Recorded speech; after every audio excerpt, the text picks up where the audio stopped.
The wooden sword hit the sand first, then the knee, then the roar of 20,000 voices collapsing into a single wave of sound. That wooden sword was called the Rudis, and the man holding it had just been told he was free. Not dead on the sand, not carried out feet first through the gate that Romans called the Porta Libitinensis, the gate of death. Free. He had walked into that arena as a gladiator, survived everything the games could throw at him, and now he was walking out as a citizen, a man with a future. How did he do it? How did anyone do it when the entire world tells you that gladiators lived fast and died young, that the arena was a slaughterhouse with a heartbeat? Here's the truth you were never told. Most gladiators did not die in the arena. Modern estimates suggest that only about 10 to 20% of fights ended in death, and some historians put the survival rate of a gladiator's career as high as 90%. The man with the wooden sword was not a miracle. He was the norm. And by the end of this story, you will understand not just how he survived, but why his survival says something profound about your own body, your own mind, and the ancient machinery of human resilience that still hums inside you today. There is a puzzle buried in that scene, and I want you to hold it in your mind. The puzzle is this. If the arena was so lethal, why would anyone train for years, invest fortunes, and build entire institutions around a profession that should have killed its workers within months?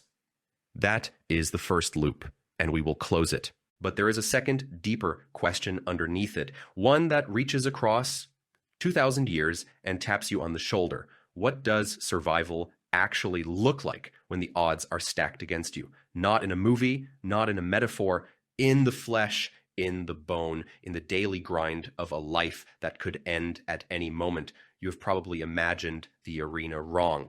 You have probably pictured a man fighting for his life every single time he stepped onto the sand, a desperate brawl where someone died at the end of every match. That image came from somewhere, but it did not come from the archaeological record. It came from the movies, from the novels, from the way we love to tell stories about blood and glory. The Romans themselves would have found that image strange. They were a people obsessed with order, with rules, with the careful management of every public spectacle. The games were not chaos, they were choreography. Picture the morning of a gladiatorial event. The sun has not yet cleared the walls of the amphitheater, but the sand is already being raked and watered, not to make it look pretty, but to keep the fighters from slipping. The crowd is filing in, merchants selling wine and flatbread, children climbing over the stone benches, the whole city smelling of dust and cheap perfume. Down in the underground chambers, the gladiators are not chained in cells. They are being oiled, fed, checked over by trainers and doctors. This is an investment, after all. Each one of those men and women represents years of training, a fortune in food and medical care, and the reputation of Lanista, the owner who bet everything on them. That detail matters more than you think. A lanista who lost his gladiators lost his money. A gladiator who died in his first match was a bankrupting disaster. So the entire system was designed from the ground up to keep fighters alive. The matches were not random brawls. They were structured, refereed contests where the goal was to display skill, not to kill.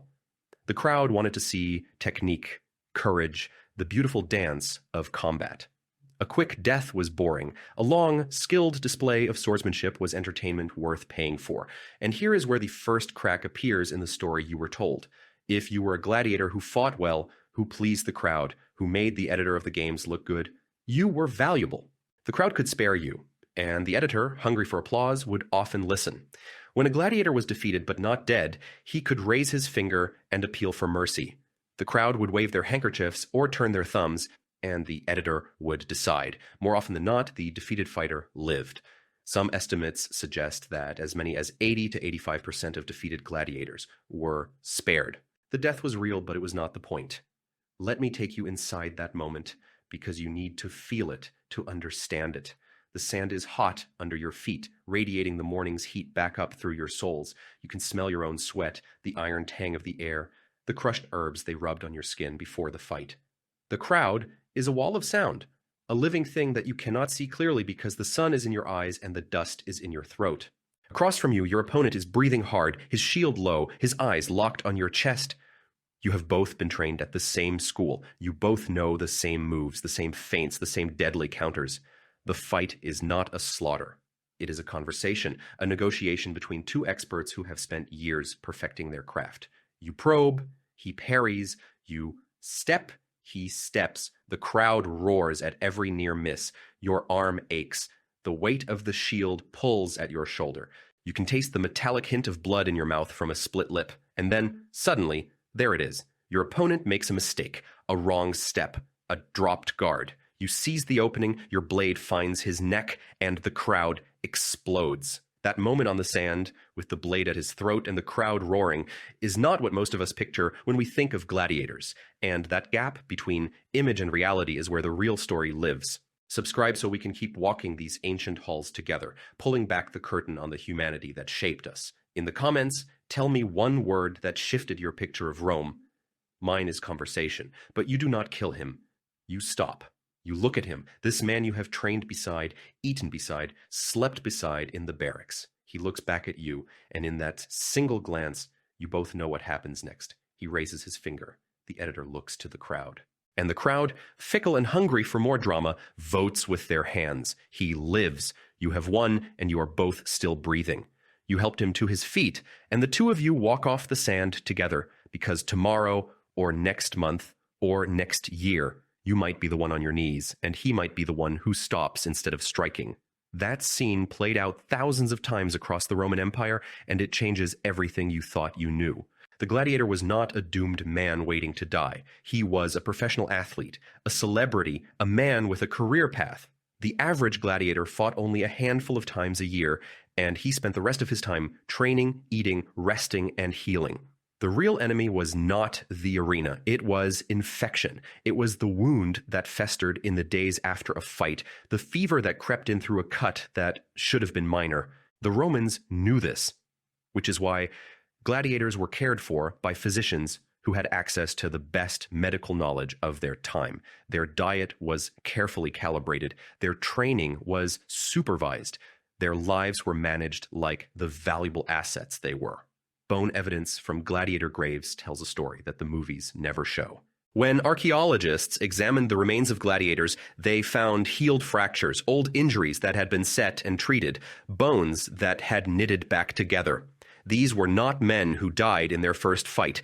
These were men who had been injured, recovered, and returned to the arena. Some gladiators lived to retire, took up the rudis, the wooden sword of freedom, and went on to become trainers or guards. A few even survived long enough to become wealthy, celebrated, and publicly adored.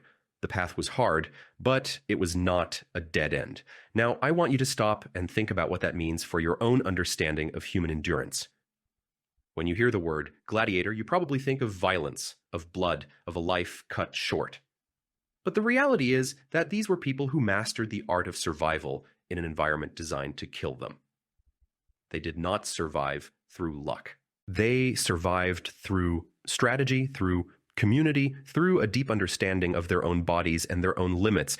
That is not a relic of the ancient world. That is a skill, an instinct that lives in you right now. Think about the last time you faced something that felt like an arena, a job that demanded everything, a relationship that tested you, a challenge that seemed impossible to overcome. You did not survive by being the strongest person in the room.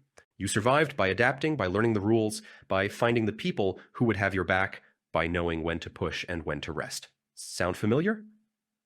That is not a modern invention. That is the same primal machinery that kept gladiators alive through 10 years of combat. The Romans understood something that we have forgotten. Survival is not a solo sport. When you walk into your own arena, whatever it looks like, you are carrying the accumulated wisdom of every ancestor who ever faced a threat and refused to die. That wisdom is in your bones, in your reflexes, in the way your heart rate rises and falls with the rhythm of a challenge. The gladiator who raised his finger and asked for mercy was not weak. He was smart. He knew that survival meant knowing when to fight and when to surrender, when to push and when to heal. And that knowledge, that ancient calculus of endurance, is still coded into your DNA. And here we reach the part that most people never consider. The gladiator's real battle was not against his opponent. It was against the quiet hours after the fight, when the adrenaline faded and the body began its slow work of repair. Every wound was a doorway. Infection could slip through in a heartbeat, turning a victory into a funeral within a week. The doctors knew this. They cleaned the cuts with warmed wine, packed them with honey, bound them with clean linen. They understood that the fight on the sand was only the opening act. The real contest happened in the days that followed, in the silence of the infirmary, where a man learned whether his body would forgive him or betray him. That is the part of survival we so often ignore. We imagine courage as a single moment, a flash of bravery when everything is on the line. But the gladiator's courage was a long, slow burn. It was the discipline of resting when his muscles screamed for more training. It was the humility of letting a physician poke and prod at a wound that still throbbed with heat. It was the patience of eating the same bland, grain-heavy meals day after day because his trainer knew that a fighter who carried extra weight would tire faster in the summer heat.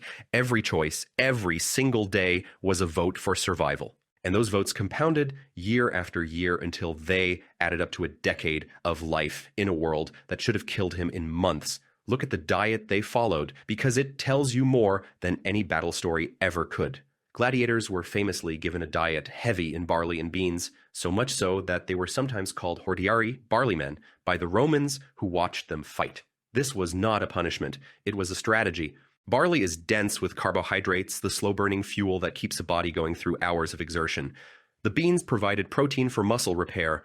The Romans had figured out, through centuries of trial and error, that a fighter who ate like a laborer, not like a feasting nobleman, would have more stamina, more endurance, more staying power in the grind of a long match. The gladiator's body was a machine, and the machine ran on barley. Now, here's a detail that will make you see the whole institution differently. The gladiator's body was not just a fighting machine, it was a canvas, a display. When a gladiator stepped onto the sand, he was not just there to win. He was there to be seen, to be admired, to perform a version of manhood and courage that the crowd could project their own dreams onto. This is why the trainers obsessed over the fighters' physiques, why the oil was rubbed into their skin until it gleamed under the sun, why the weapons were polished and the armor was decorated. A gladiator who looked magnificent was worth more than one who simply fought well. The visual was part of the spectacle. That image, a fighter turned into a living artwork under the sun, is not just Roman history. It points to something far older in us, the primal need to perform strength for a watching group. If you want to keep peeling back these layers of why we are the way we are, subscribe and journey deeper with me. Drop the word canvas in the comments if you too had never seen gladiators quite like this before. And the crowd, that vast, fickle, roaring animal, was part of the survival equation too. This is the part that fascinates me most. A gladiator did not just fight his opponent. He fought the crowd's attention, its mood, its hunger for drama. If he fought with skill and flair, if he made the crowd feel something, they would remember him. They would chant his name. And a gladiator with a name, a reputation, a following, was far less likely to be condemned to death when he lost. The crowd had invested in him emotionally. They wanted to see him fight again. In a strange way, the gladiator's survival depended on his ability to become a character, a story, a legend that the audience could not bear to lose. Let me show you what I mean. Imagine a veteran fighter, scarred and weathered, kneeling in the sand after a hard-fought loss. His opponent steps back, waiting for the editor's decision. The crowd is roaring, but they are not roaring for blood. They are roaring his name. They remember the great fights he gave them, the narrow escapes, the moments of brilliance. They wave their handkerchiefs, a sea of white fluttering in the stands. The editor looks out at this wave, and he knows that killing this man would be a political mistake. The crowd would turn on him, so the veteran rises, takes the wooden rudies, and lives to fight another day. The crowd did not just spare him, they saved him. They adopted him. That is a survival mechanism that has nothing to do with strength or speed. It is social. It is emotional. It is the ancient human art of making yourself valuable to the group, of building bonds so strong that the group will protect you when you fall. The gladiator who knew how to win the crowd's heart was practicing the same skill that kept our ancestors alive on the savannah. We survive not because we are the strongest or the fastest, but because we are the species that knows how to belong. We are the species that can turn a stranger into a brother, with a shared story, a shared struggle, a shared moment of awe. Do you see it yet? The arena, for all its brutality, was a mirror of the human tribe. The gladiators were the hunters, the fighters, the ones who stood between the group and the darkness. The crowd was the tribe itself, roaring its approval, shaping the behavior of its champions through love and fear. And the editor, the one who made the final decision, was the leader who had to balance the crowd's desires with the long-term survival of the institution. It was a delicate ecology, a living system of give and take, reward and punishment. And at the center of it all was a single human body pushed to its limits, learning to survive through a blend of physical skill and and social intelligence. You have already lived this, even if you have never set foot in an arena. Think about the last time you had to perform, to prove yourself, to stand in front of a group and be judged. The job interview, the first date, the presentation to the board, you felt the heat, the pressure, the eyes on you. And you knew on some deep level that your survival in that moment depended not just on your competence, but on your ability to make the room like you, to make them want you to succeed. That is the gladiator's dance. You have been doing it your whole life without ever naming it. So let me now take you deeper into the training ground, because this is where the real story of gladiatorial survival was written. The school was called a ludus, and it was equal parts barracks, gymnasium, and prison. The men who lived there were a mixture of slaves, criminals, prisoners of war, and free volunteers who had signed up for the money and the glory. They slept in small cells, ate together in a common hall, and trained together every single day under the watchful eye of a trainer called a lanista's assistant, or sometimes a doctor of combat. The discipline was absolute, but so was the care. These men were assets, and they were treated like it. The training was not random brawling. It was systematic, almost scientific. Gladiators practiced against wooden swords called rudes, the same wooden swords that would later be given to them as symbols of freedom. They drilled the same moves hundreds of times until the body moved without thought, until the muscle memory was so deep that the sword felt like an extension of the arm. They trained with heavy-weighted weapons to build strength, then with lighter weapons to build speed. They sparred with each other, not to hurt, but to learn. Every session was designed to hone a specific skill: footwork, shield positioning, the timing of a strike, the art of reading an opponent's eyes. And here's the detail that will surprise you. The gladiators were taught to wound, not to kill. The goal of a match was to disarm, to disable, to draw blood in a way that looked dramatic but did not endanger the fighter's life. A gladiator who killed his opponent in the first minute had actually failed. He had ended the spectacle too quickly, robbed the crowd of entertainment, and killed a valuable piece of property. The truly skilled gladiator was the one who could draw out a fight, make it last, make it beautiful, and end it with a controlled strike that left his opponent alive but defeated. The violence was choreographed. The death was the exception, not the rule. This changes the way you have to think about the entire institution. The Roman games were not a meat grinder. They were a theater of violence, a carefully managed display of courage and skill that happened to involve real blood and genuine risk. The risk was real, but it was managed. The death was possible, but it was not the point. And the men and women who stepped onto that sand were not helpless victims. They were professionals, athletes, performers who had chosen a dangerous path and learned to master it. Some of them even became celebrities, their names carved into walls by adoring fans, their faces painted on pottery, their exploits celebrated in poems. One of those names has survived to us. A gladiator named Flamma, which means flame, is recorded as having fought 34 times in the arena, and 34 times he won. 34 times he stood on the sand, faced an opponent, and emerged victorious. He was offered the rudis, the wooden sword of freedom, 4 times. And 4 times he refused it. He chose to stay in the arena. He chose to keep fighting. This is not a man who was trapped. This is a man who found his calling, who discovered that he was good at something, who decided that the glory, the adoration, the life of a fighter was worth more to him than a quiet retirement in the provinces. Flamma was not a victim. He was a professional who owned his craft. And Flamma is not an exception. The records we have, scratched into stone and painted on walls, show dozens of gladiators who fought for decades, who survived hundreds of matches, who became so famous that their names outlived the empire itself. These were not lucky men. They were masters of their bodies, their minds, and their audiences. They understood the game on every level. They knew how to fight, yes. But they also knew how to heal, how to rest, how to build relationships with their trainers, their physicians, their fans. They had cracked the code of survival in a world that was designed on the surface to kill them. Now bring that lens back to yourself, because this is the moment where the story turns inward. You have been told your whole life that survival is a matter of strength, that the strong survive and the weak perish, that the world is a competition and you have to win at any cost. But the gladiator's story tells a different truth. Survival is a matter of intelligence. It is a matter of strategy. It is a matter of knowing when to fight, when to heal, when to ask for help, when to build a bond that will save you later. The gladiator who survived for 10 years was not the strongest man in the arena. He was the smartest. He was the one who understood that his body was a resource to be managed, not a weapon to be spent.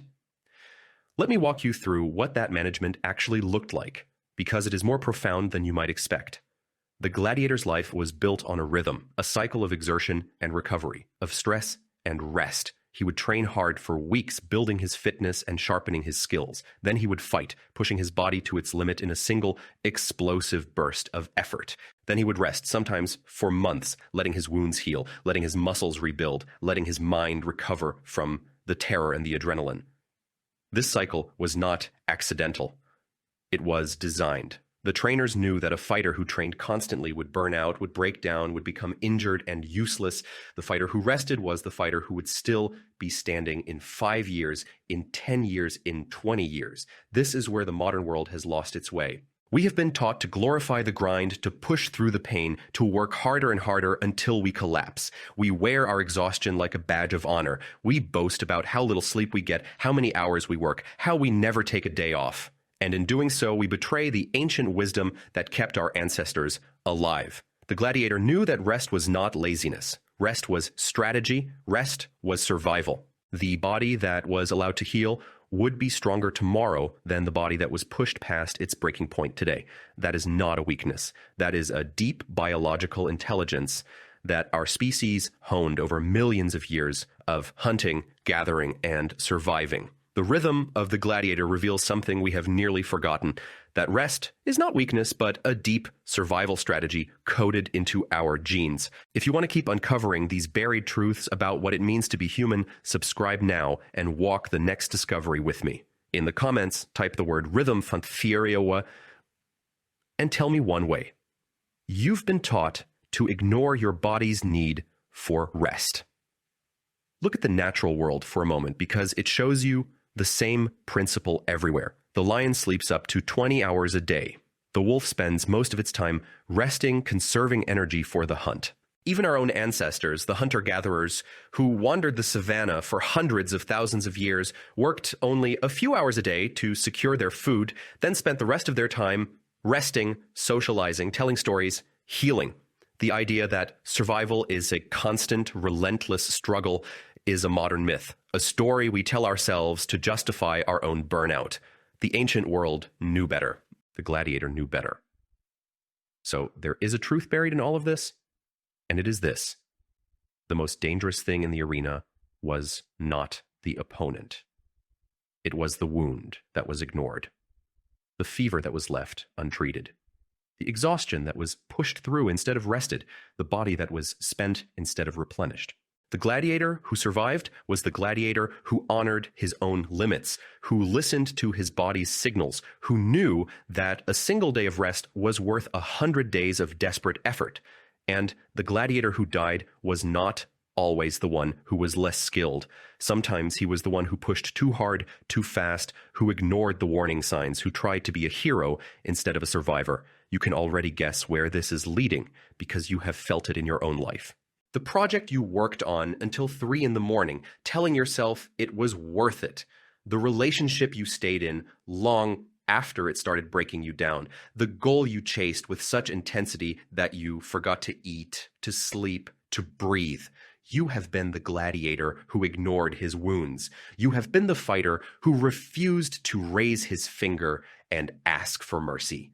And you have paid the price. We all have. We have been taught that asking for help is weakness, that resting is failure, that admitting our limits is surrender. And the gladiator of all people knew that this was a lie. The survival mechanism that kept gladiators alive for a decade was not superhuman. It was deeply, fundamentally human. It was the ability to listen to the body, the ability to build community, the ability to perform, to connect, to make yourself loved, the ability to rest, the ability to heal, the ability to know when to fight and when to stop. These are not the skills of a warrior. They are the skills of a survivor. They are the skills of a species that learned over hundreds of thousands of years that the group that takes care of its weakest members is the group that survives. The group that knows how to rest is the group that endures. The group that honors its limits is the group that outlasts the storm. And now we come to the deepest layer of this story, the one that connects the gladiator to you in a way that you may not have expected. Because the gladiator was not just fighting for his own survival, he was fighting for something larger. He was fighting for the crowd, the community, the people who had adopted him as their champion. When he stepped onto that sand, he was carrying the hopes of everyone who had come to watch. And when he won, he did not just win for himself. He won for them. His victory was their victory. His survival was their proof that the human spirit could endure anything. You have felt that too. The moment when you stopped fighting for yourself and started fighting for someone else, the child you would protect with your life, the friend you would cross a desert for, the cause that made you forget your own exhaustion. In those moments, you tapped into the same source of power that drove the gladiator. You discovered that the human body can go further, endure more, survive longer when it is carrying something worth protecting. That is not sentimentality, that is biology. That is the ancient machinery of the tribe, the system of mutual care that allowed our species to spread across the entire planet through every climate, across every obstacle, on the strength of our bonds with each other. Here's the final piece of the puzzle, the one that ties the whole story together.